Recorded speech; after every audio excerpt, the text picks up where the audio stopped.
Do you want to gain more autonomy? Well, as Bob Marley said, you never know how strong you are until being strong is the only choice you have. Hello, I am Juan Navarro. This is Advanced Quality Programs, and I invite you to explore the quality philosophies and concepts to apply them to our everyday life. Granting our employees more autonomy cultivates a sense of ownership and expands their capabilities. They become more likely to act freely, to benefit others, tackle a wider range of tasks, and take the initiative in expanding their roles. However, striking the right balance between freedom and empowerment might be challenging. How much guidance to offer and where to set the limits are the fundamental considerations to foster autonomy. In my experience, with some companies seeking to improve the employee empowerment, will help us to understand this better. Highly capable and effective leaders, senior leaders, managing multi-million dollar budgets are still required from senior management approval for business trips, for example, exceeding a certain duration, even for tasks like booking flights or hotels under specific amounts like, say, $200. This micromanagement contradicts the message of empowerment, leading to low engagement and especially among those crucial senior leaders. Less than a half of the executives felt not trusted, and they don't feel trusted to perform their jobs independently due to such examples. This discontent between the company call for autonomy and its strict controls fostered disrespect and undermined trust among the employees. True empowerment, then, from the empowered team perspective, hinges on respect, freedom of choice, with established limits or boundaries, and consistent application of the same principles. Effective leadership involves setting clear objectives, checking in regularly, and providing guidance to support the performance. But it doesn't mean micromanaging every single step. Countless employee engagement surveys and research consistently demonstrate that people perform better and feel more engaged when they are free to take their own decisions. In other words, they are not micromanaged. This leadership style is based on coaching and teaching rather than simply showing and doing. This fosters autonomy and discourages micromanagement, while the impulse to jump in and take over the task might arise when people make mistakes. Mistakes after being empowered results in micromanagement at all levels, and this is excessive. Effective coaching creates a framework with reasonable limits, allowing people to flourish without feeling restrained. The biggest challenge with coaching lies in knowing when to step in or back and avoiding overstepping. When empowering individuals, it is necessary to equip them with a clear understanding of their role and the key priorities. However, it is equally important to provide your team with the freedom to exercise their own creativity, making mistakes sometimes, develop problem-solving skills. For true empowerment to work and to develop, our team, our employees, our associates, the entire organization must feel physically and psychologically safe. This translates to the feeling of being included, able to learn, and contribute freely and in a comfortable, challenging status quo. Ultimately, it is the behavior of managers and leaders that brings this to life. Only by creating psychologically safe environments where people feel free to express themselves without the fear of failure can empowerment and actually authority flourish. Can you imagine a team where everybody feels empowered to contribute automatically, and where they are feel that they can work their best? Well, this is not a magic trick.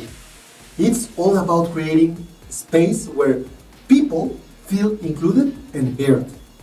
As leaders, if we are constantly swooping in with solutions or running the meetings like a monologue or as a dictator sometimes, guess what? We end up with a passive team waiting for instructions to follow.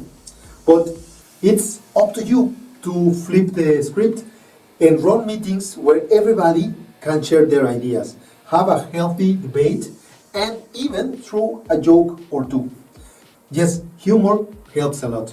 When everybody feels like they can have a contribution, the teams benefit.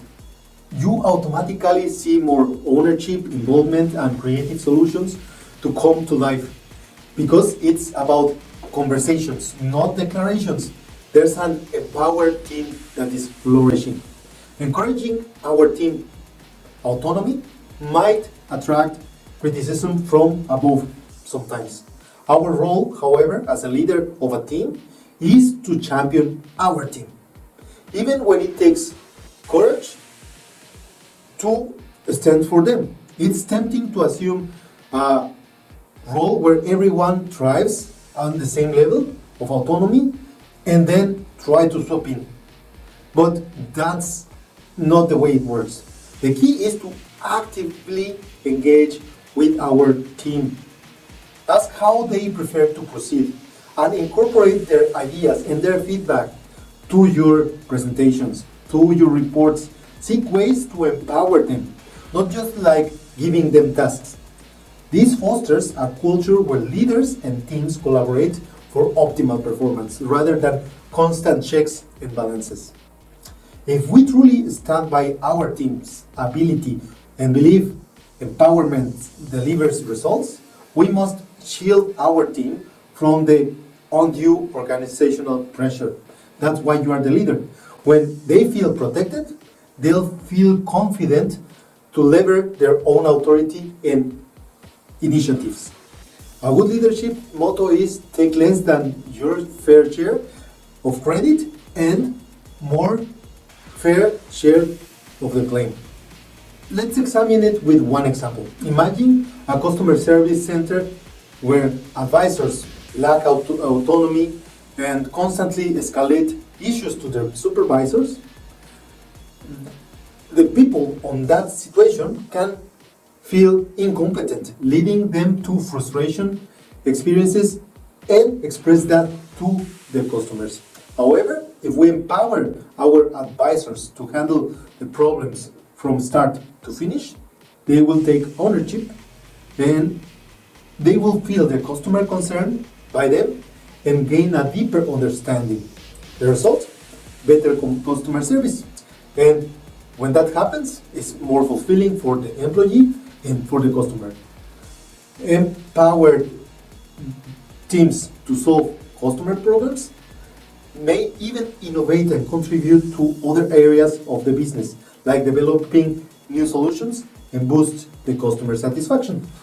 While empowering employees might feel like a shift at first, the long-term benefits for the companies with empowerment are significant and far-reaching. But consider the example on the other opposite. Companies like Vodafone or Aeromexico, they outsourced their customer service entirely to automated systems, taking away the empowered solution from their employees. These interpersonal interactions often lead to customer dissatisfaction. Customers feel frustrated, employees feel that they are not valued, and everybody starts seeking legal alternatives to solve problems that might be easy to solve. But everybody get dissatisfaction from their demands. That is not a good example of empowerment or even quality service.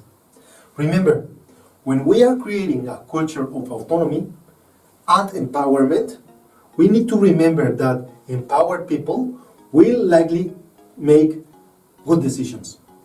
We can celebrate better scenarios, and we might resolve issues there differently from the way we did it before, because we have an empowered team that is freely willing to express new and profitable ideas. Expect and accept this. Focus less on how you would solve the problem or what had you done differently for being more effective. The overall culture of empowerment will positively impact your business and propel you forward.